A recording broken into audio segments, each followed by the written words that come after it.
Welcome to the AI Applied podcast. I'm your host, Jaden Schaefer. Each week, I cover breaking AI news, tools, and interview experts giving you actionable tips on applying AI into your career, job, workflows, and life.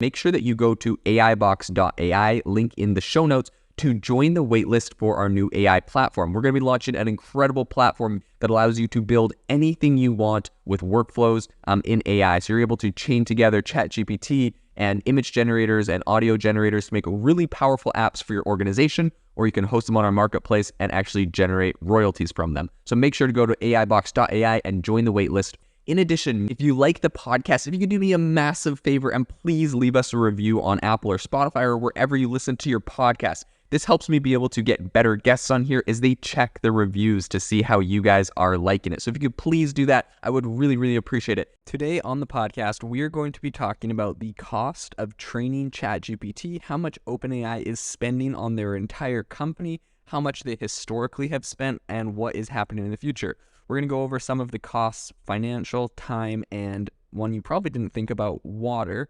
And we're also going to talk about what other companies are doing to help mitigate these costs, who some of the people spending the most money on, and why Microsoft and OpenAI are going to start making some new financial models and some new products in the very near future to help offset some of these costs. So without further ado, let's jump into the podcast. I think the biggest thing we want to talk about today is the fact that there's a big headline out of The Information that says OpenAI's losses doubled to $540 million as it developed ChatGPT. So it's pretty crazy. As they were building out ChatGPT, apparently they had to hire a bunch of key employees from Google, and these employees can be very expensive. Some of them are being paid up to $5 million a year. And when you're a company as big as OpenAI and your product is absolutely pivotal and essential and based on these AI experts, you're just going to pay whatever it costs, especially when you've already received, $1 billion from Microsoft and other investors, and you're just going to spend whatever it takes to be able to get your product to market. So apparently they were spending over $540 million last year to get ChatGPT ready, developed, and launched. And what's interesting is this is, a previously unreported number, but a bunch of people from within the company, I guess, leaked that.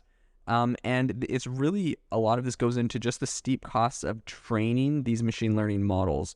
And before, ChatGPT launched, this was a huge cost as a lot of this stuff had to be done from scratch, and it was a massive undertaking. So even after they've launched and the revenues kind of picked up, reaching an annual pace of hundreds of millions of dollars, which is what they've done just a few weeks after they launched their paid version of ChatGPT in February. The costs of running their entire company, I don't really think are going to slow down. I think they're going to keep rising as they're getting more customers and as they continue to train more and more advanced artificial intelligence models. And this technology is obviously rapidly developing, and they are the ones that are paying for it and having to stay really on top of it. So their CEO, Sam Altman, he privately suggested that OpenAI may try to raise as much as $100 billion in the coming years. That is absolutely insane. So far, their biggest checks that have been written to them, Elon wrote some pretty big multi-million-dollar checks at the very beginning. Some say of $100 million. Microsoft gave them $1 billion, and then most recently Microsoft gave them another $10 billion, which brings Microsoft up to about a 50% owner of the company. And so the fact that they're looking at raising 10x up to $100 billion in the coming years, I think really just speaks to the fact that they think it's going to cost a lot more to continue to develop these capabilities.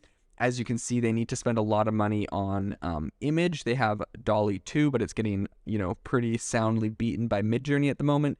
One can only assume that they're going to be getting more into audio and more into video in the future. And so as they kind of start looking at everything they want to do, this is going to get incredibly expensive. So very interesting. They might be looking to looking to raise $100 billion. I think this is pretty important because right now we have a lot of other people creating these kind of AI models. We have Google working on Bard. We have Bloomberg And recently, Bloomberg said that they used 1.3 million hours of GPU time to help build their Bloomberg GPT large language model. And so all of these are incredibly expensive at the moment, and everyone's kind of right now, there's almost like this big AI fight or arms race for GPUs, server power from NVIDIA and from other platforms, because everyone is trying to train these big, huge models because it's such a hot topic right now. And so as they're fighting over it, the costs are going up even more.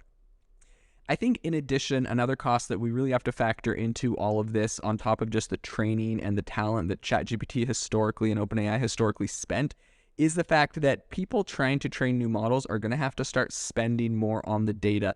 ChatGPT kind of got under the radar because they were going to be an open source platform. They had the keys to the kingdom when it came to Twitter and APIs to a ton of different companies, Reddit included, that just allowed them to use the data for free.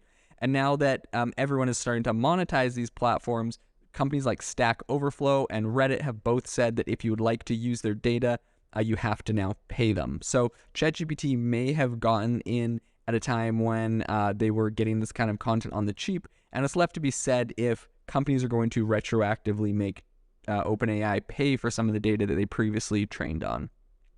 One other area that not a lot of people think about when they think about the costs of training these models is the water required. So a recent round of research just came out saying that training ChatGPT required enough water to fill a nuclear reactor's cooling tower.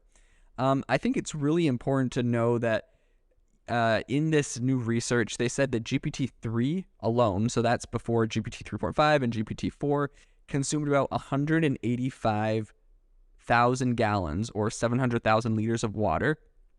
And so that's an average of every single conversation that someone is having with ChatGPT is equivalent of them dumping out a large bottle of fresh water onto the ground. So the people in the study obviously are emphasizing the environmental concerns with this, talking about the historic droughts that the US is facing right now, and the fact that companies like Google training Google Bard right now have all of their servers and cloud facilities in states like Texas that are, even more prone to drought, and it actually requires more water because there's more evaporation. I think in this study, they specifically focused not on water that was recycled, because these servers, right, they recycle water through them to help cool them down, but specifically water that was, evaporated or lost.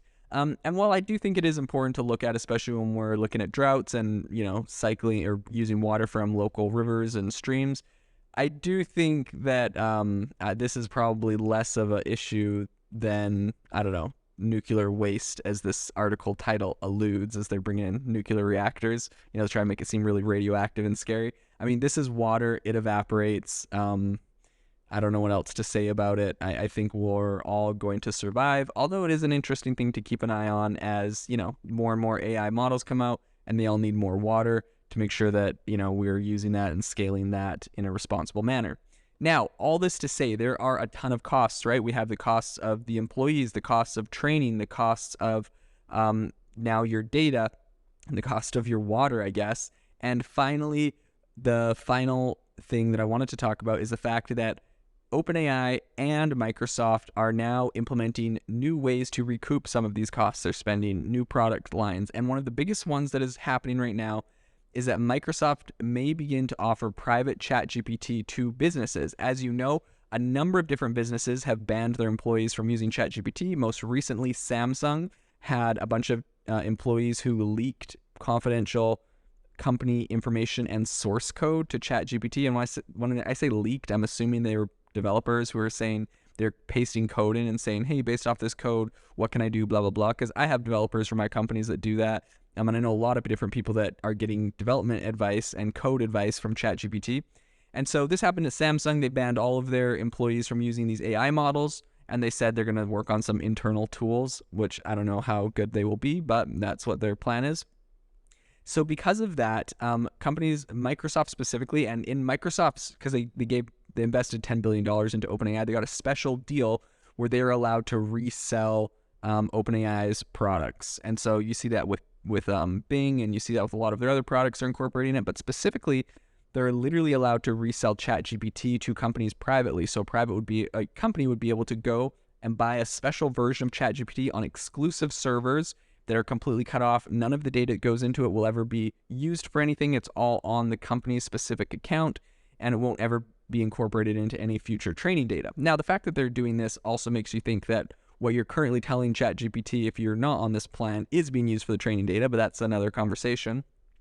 ChatGPT and OpenAI also have hinted that they will be launching a similar product to this in the near future. So I think between Microsoft and OpenAI, this is going to be a new way that they're trying to recoup some of their costs and making money back from this, as companies like Verizon, Chase, Citigroup, and Goldman Sachs all took similar steps at banning their companies from really using these AI models for fear of leaking private or sensitive information. And so I think that once these companies that have banned it, these pretty big companies, are able to let their employees use it, there's going to be a massive boom in the consumption of these products. It's going to make a lot of money for OpenAI, and it's also going to add a lot of innovation and I believe a lot of automation for these companies that are allowing their employees to now start using it. This is going to be a really interesting area to watch. If you liked the podcast today, make sure to subscribe to our newsletter. There's a link in the description. Make sure to download the Self-Pause AI Life Coach app. Absolutely amazing for helping you get whatever you're trying to get done, accomplished, focusing on your goals. And also make sure to join us on our Facebook group. We talk all the time about what is happening in AI. It's a really awesome conversation that a lot of people are having. A lot of amazing insights are shared. We'd love to see you there. Thanks so much for listening to the podcast. And as always, have a great rest of your day. If you are looking for an innovative and creative community of people using ChatGPT, you need to join our ChatGPT creators community. I'll drop a link in the description to this podcast. We'd love to see you there, where we share tips and tricks of what is working in ChatGPT. It's a lot easier than a podcast, as you can see screenshots, you can share and comment on things that are currently working. So if this sounds interesting to you, check out the link in the comment. We'd love to have you in the community.